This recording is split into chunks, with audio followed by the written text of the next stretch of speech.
Hi everyone, I'm Joel Baird, the General Manager of Missoula Community Access Television. I'm here with Billie Ayers, who is the Events and Operations Manager for the Western Montana Fairgrounds. Billie, thanks so much for Sure. being here Yes. and telling us about the improvements and changes to the Western Montana Fair. So if people had never been here, and they weren't last year, what's the lead thing they can expect to see? They can see all kinds of changes. This is the year to shape new traditions, new habits, because all the fences, all the barriers are gone. We have increased access to tables, seating, shade. We'll have the historic plaza that is now completely made of hard surfaces so that those with mobility challenges can get around easily from all facets and all corners of the fairgrounds. We've expanded the handicap parking, and then we have added additional parking on the backside of the rodeo arena. So it's all about access this year and coming and going multiple times a day. You do not have to try and cram everything about the fair into one day, as you once did when we used to charge a gate fee. So the Right. fair is still free admission. Oh, that's wonderful. And we're right in front of the commercial building, and we're going to show people later the beautiful new plaza that's been created here. And as you mentioned, it's a hard surface, so if people want to come in and they're making the use of a walker or a wheelchair, this hard surface is going to give them a safe journey between the culinary building, the fine arts, and the commercial building. They'll be able to move right into dancing, which that's what we're using the commercial building for this year, is to host a barn dance every night because we have the most beautiful barn in western Montana. And that kind of fits the theme of the fair, isn't it?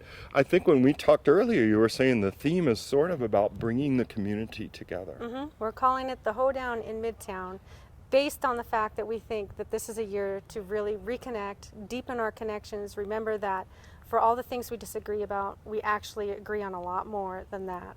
So there's no better way to showcase that than through dance. You know, when you're dancing and you make a mistake, you laugh, you remember that you're in it together, and you keep moving on.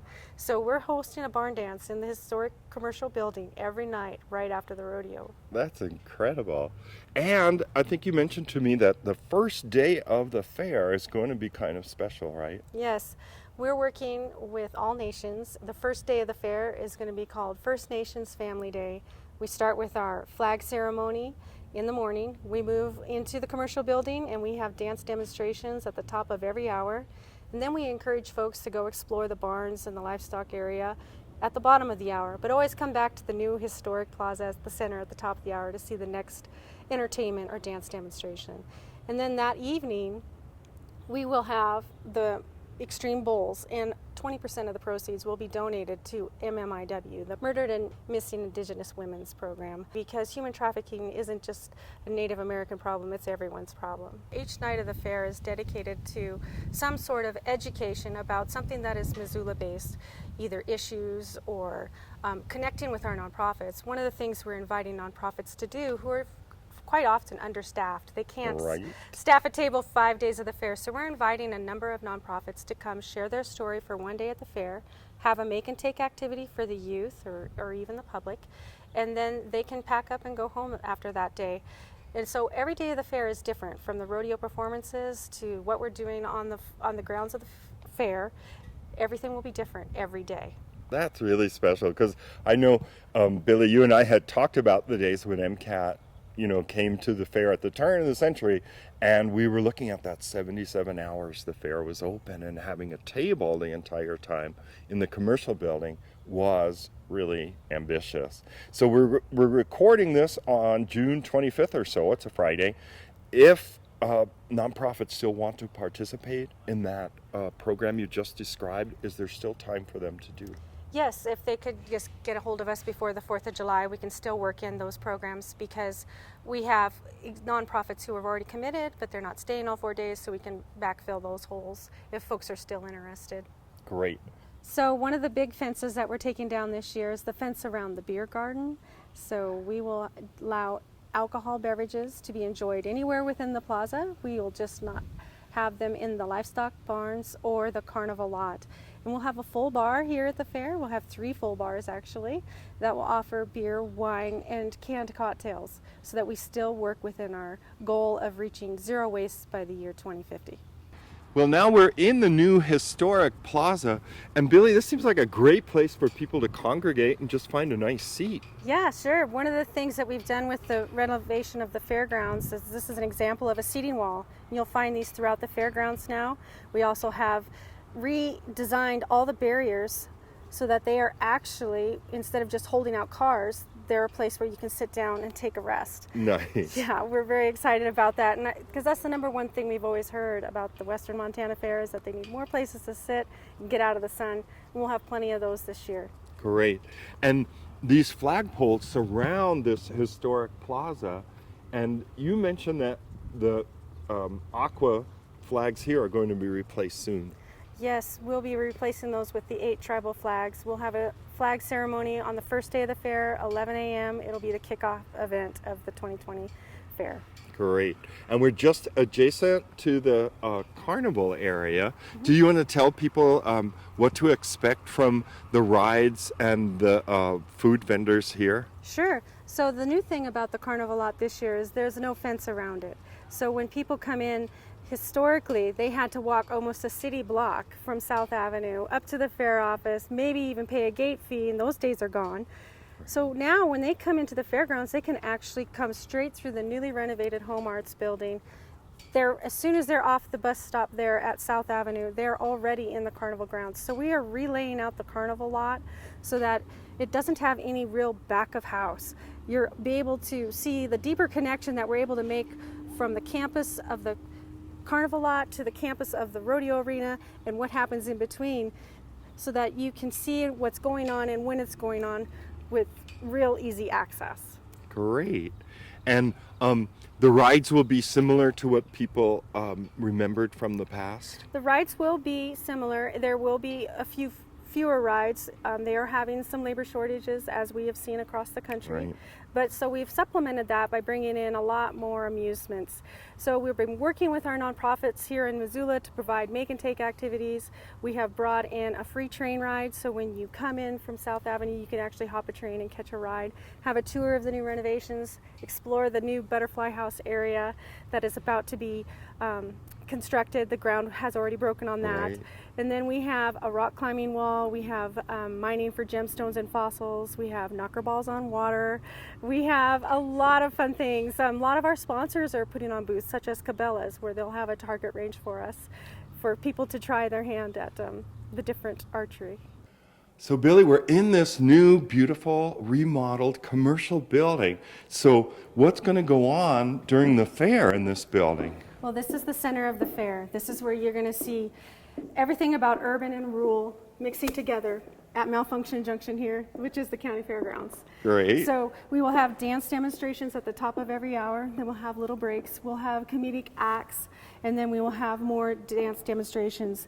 And then in the evening, when it switches over to the barn dance mode, we have Tracy Lopez, who has been securing all of the local talent for us. They'll actually be hosted on the second floor on the balcony and playing down to the dance space here. Oh, interesting. And, So the yeah. band stage is sort of up there. Uh-huh.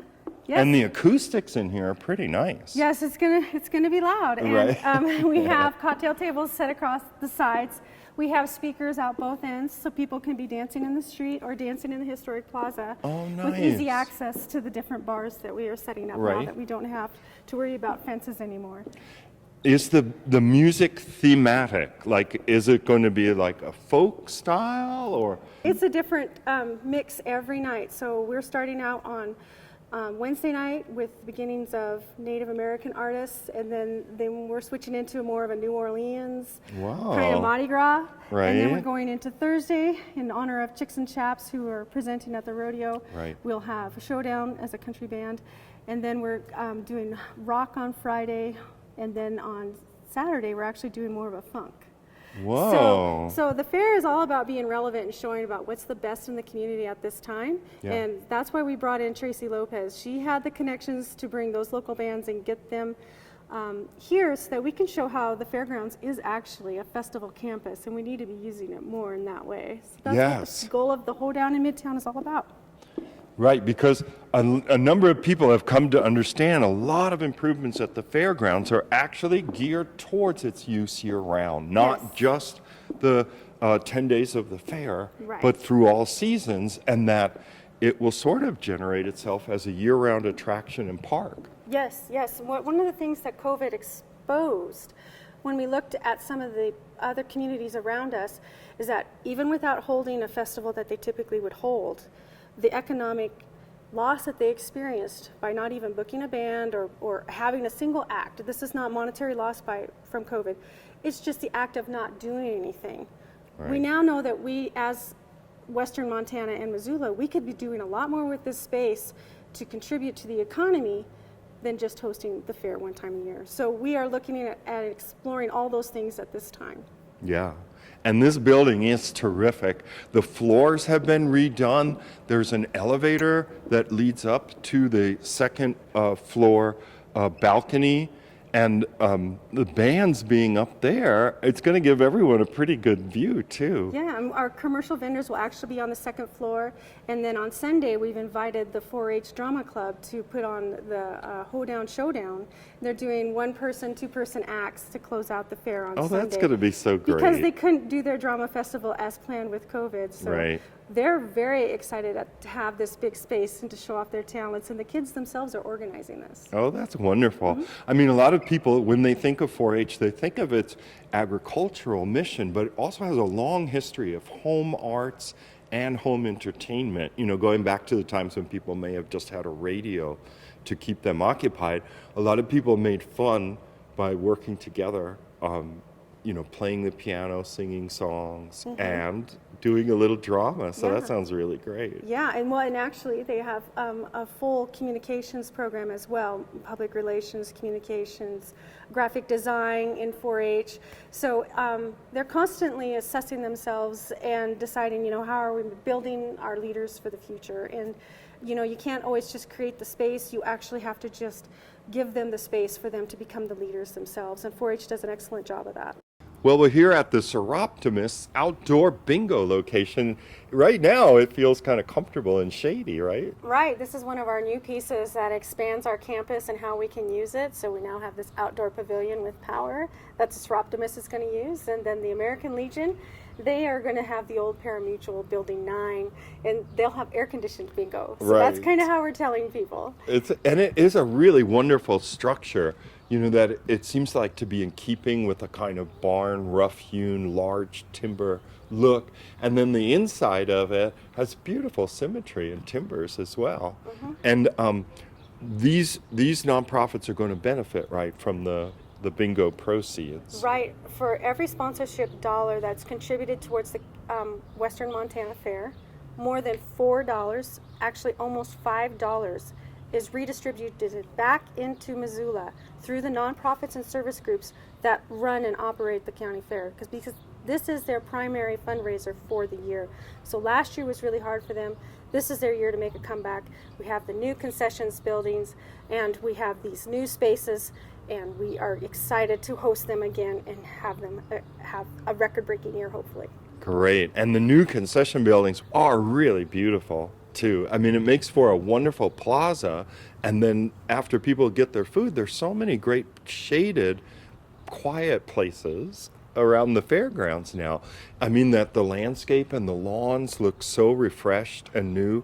There's large shade trees and all these picnic benches. And then the umbrellas will open on the main plaza as well. And one of the things that was done is the huge improvement to infrastructure. So gone are the days, hopefully, of where the fair has been notorious for having smoky events, we'll just say. Right. So now we have proper power in place, and what you're seeing here along this big span are a bunch of power pedestals, and if you can imagine, on each of those we will have 2 to 3 food trucks. So there will be about 30 food trucks in this area. Behind them will be shade again with more picnic tables created from the grandstands as the evening and the afternoon rolls around. And so then, of course, our main events that draw everybody to the fair are every night beginning at 7 p.m. We begin Wednesday with Extreme Bowls. That is with stock contractor Sinky, and again, our proceeds, 20% of it is going to go to MMIW. The next night, we start our PRCA rodeo. It'll have 3 nights of rodeo performance. We've brought in new talent, in addition to having Ike Sankey here with the Sankey Pro Rodeo, to really showcase the community that is behind rodeo and bring it forward and celebrate it here with Missoula stories and Missoula facts about rodeo. And then we're finishing on Sunday with Lords of Dirt, which is created by Missoula's own Ryan Montgomery, and he is bringing in Keith Sayers, freestyle motocross. So we're excited about our evening events, and we'll soon have those tickets online at westernmontanafair.com. And if folks want to know when those tickets are available, we'll just go ahead and have you sign up now on the website, and we'll send those notices to you when it's time. So Billie, tell people about getting to the fair, and there's a lot more options for getting to the fair and for parking once they get to the fair. Right, we're trying to help people create new habits when they come to the fair. So we're going to do a lot of pre-education about how to access the fair and to do it efficiently so that you have the best experience when you get here. So we'll be doing a lot digitally online with maps, and we're encouraging people to participate in that by playing in some of our online games that we'll be offering not only before the fair but during the fair. That'll improve the performances and engagement with fair goers. And you can sign up for those games right now on westernmontanafair.com. But on Friday, we are bringing back the bikes, and you can bike to the fair, and we have entrances that accept pedestrians from all areas. But for parking, we've moved all the parking, since the new Butterfly House is under construction, to the backside of the arena. And so you will enter in on Russell. We actually have more parking back there, and then you'll walk straight in and into the amusement area. And so while you're doing that, you'll have opportunities to actually connect with our digital game. We'll have a number of props on the way so that you can enjoy the experience as you walk in. And then you'll be able to find information throughout the fairgrounds from a lot of our interactive digital components that we're going to have in place. Oh, great. I wanted to mention Mountain Lion. So they'll bring people to the fairgrounds as well, right? Right. For free. Right. We have the bus stop right at the front entrance. Like I said, the fences are gone. You do not have to walk anywhere from South Avenue. From South Avenue, you are immediately inside the carnival grounds and into the new Home Arts building, which will have brand new windows, air conditioning, and everything in place. So. Oh, that is great news. And that Home Arts, some people may remember it as the Marsta Hall as well, right there on South. But the parking on Russell, right behind us, and that's sort of in the southwest corner of the fairgrounds. Yes, one of the benefits from COVID last year is that with our health checkpoints that we had to create, we realized that we need to get the livestock trucks and trailers off of Russell and inside the fairgrounds so that air could constantly be circulating in those trailers for those animals while we waited to go through the health stations. Well, we're going to keep that this year, and that is one of the only things that we're keeping from our COVID fair here. Right. So that we can make sure that traffic with livestock and everything is well taken care of and out of the public way, and that it doesn't interfere with people who are trying to get into the fair at 11. Right. So Billie, could you tell us somewhat about the 4-H and FFA activities that are going to go on during the fair? Well, yes, that's what the fair to me is all about. We're recording what's the best of the best in Western Montana on this very day, and it's been done for over 100 years. So we'll start with some pre-events before the fair, and you can find out more information about that on westernmontanafair.com, including pen portraits. So we just wrapped up taking photographs of 4-H and FFA kids getting their animals ready for the fair. And they have all written their stories and bios about that animal, and we'll be posting that to the website just after the 4th of July so that you can learn about the projects as they're being worked on and before they come to the fair. And then we will have during the fair the traditional livestock shows that we've always expected. And then Saturday, of course, culminates with the livestock sale and auction. So we will be having a lot of education on how you can order your own cuts of meat or support an animal or have it bought and then given back to the exhibitor if you just want to support the 4-H and FFA programs, and we'll have all that information on our website. In fact, Friday night we are having a Parade of Champions, which hasn't been done at the Missoula County Fair for a number of years, since the 1940s, because of logistics. But what we're doing is we're going to recreate it digitally. So we're going to have photographs taken of all the champions and show them on our Jumbotron during Friday's performance of the rodeo. Oh, that's great. And could you explain to people, if they don't know the involvement that FFA and 4-H has with the animal show, just give them a little background on what the kids are willing to do and the commitment they make. Sure. They become members in October before the fair, and then they, by January, usually have their animals secured. So they're already committed to the animal by January. Then they have to start training the animal to lead, prepping it, washing it, addressing its feed and nutrition so that it's ready for fair time. If it's a market animal, if it's a breeding animal, they are actually seeing the cycle of life created, and they are actually breeding that animal. They're helping that animal through its maternal phases, and then they are raising its young, and they're doing this for profit and for education as well. So it's a great learning tool. Well, I hope you've enjoyed this look at the new Western Montana Fair. The fair is the summer of 2021, and the dates, Billie, are? It's going to be August 11th through the 15th this year, and if you want up-to-date information, you can visit westernmontanafair.com. We're also looking for volunteers, and we'll pay you handsomely with fair food, tickets, or cash. And if you want to play any of our online games to win those same things and maybe even a little cash, you can do that online as well.